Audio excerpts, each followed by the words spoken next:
Assalamualaikum warahmatullahi wabarakatuh. Kami dari kelompok pertama akan mempresentasikan hasil makalah kami dengan judul yaitu Perencanaan Manajemen Sumber Daya Manusia. Yang pertama yaitu pengertian perencanaan MSDM atau Manajemen Sumber Daya Manusia. Menurut Michael Armstrong tahun 1996, perencanaan sumber daya manusia adalah menaksir kebutuhan terhadap orang-orang di masa mendatang, baik jumlah dan tingkatan keahlian serta kecakapan. Merumuskan dan menerapkan rencana untuk memenuhi kebutuhan-kebutuhan tersebut melalui rekrutmen, pelatihan, pengembangan, untuk meningkatkan produktivitas dan tingkat kepemilikan serta untuk memperkenalkan fleksibilitas dalam mempekerjakan seseorang. Sedangkan menurut Gary Dessler tahun 2008, manajemen sumber daya manusia adalah kebijakan-kebijakan dan kegiatan-kegiatan yang manusia butuhkan untuk membawa orang-orang ataupun aspek-aspek sumber daya manusia pada satu posisi manajemen, termasuk merekrut, menyaring, melatih, memberikan penghargaan, dan menilai.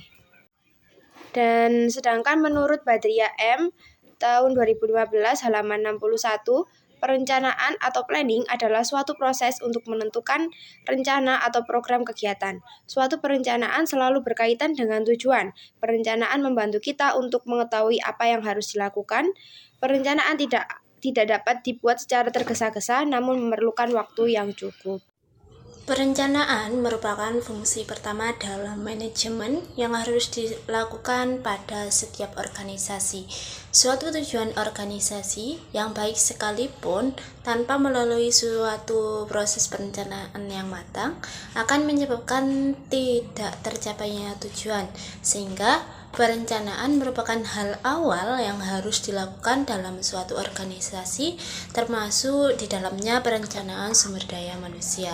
Dalam dunia pendidikan juga diperlukan perencanaan manajemen sumber daya manusia dengan menganalisis kebutuhan, perencanaan, pengembangan, pelaksanaan, dan evaluasi terhadap sumber daya manusia yang ada di sekolah.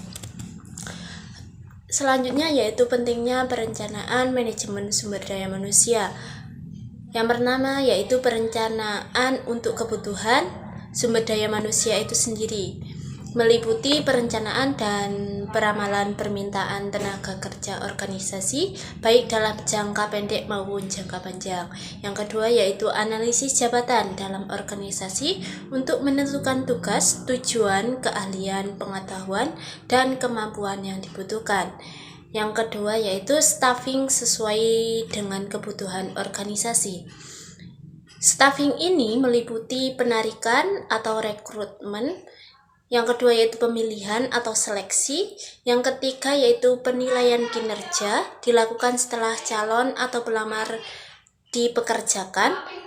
Yang keempat yaitu penilaian dan pengevaluasian perilaku pekerja. Yang terakhir yaitu analisis dan pemberian motivasi perilaku pekerja. Yang C yaitu perbaikan kualitas pekerja dan lingkungan kerja.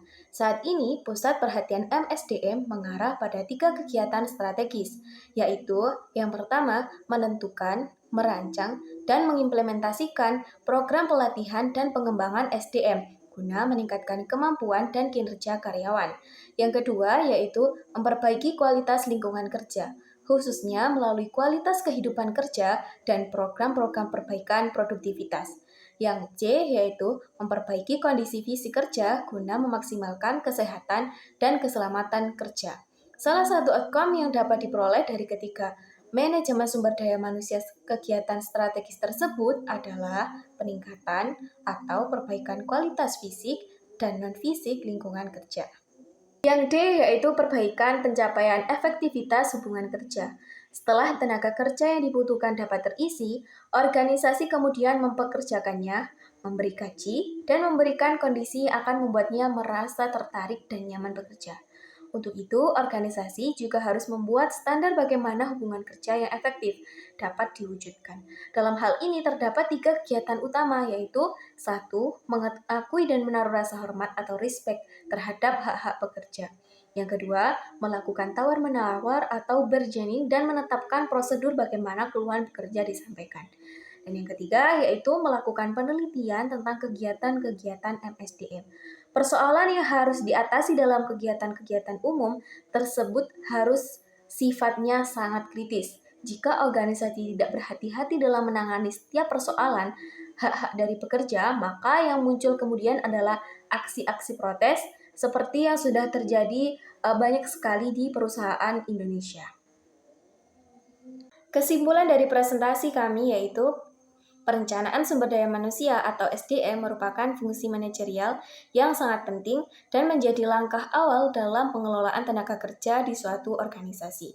Perencanaan SDM bertujuan untuk memastikan bahwa suatu organisasi itu memiliki jumlah dan kualitas tenaga kerja yang tepat, sesuai dengan kebutuhan dan pada waktu yang tepat guna mendukung pencapaian tujuan organisasi, kewajiban sosial, serta kepuasan individu dengan anggota organisasi. Perencanaan ini juga memberikan manfaat strategis dan operasional, seperti meningkatkan efektivitas SDM, menyelaraskan kegiatan dengan sasaran organisasi, serta menghemat biaya dan sumber daya. Dalam implementasinya, keterlibatan manajerial ini dan Departemen SDM sangat penting untuk memastikan strategi SDM berjalan selaras dengan strategi bisnis organisasi secara keseluruhan. Sekian presentasi dari kelompok kami. Kami ucapkan terima kasih. Wassalamualaikum warahmatullahi wabarakatuh.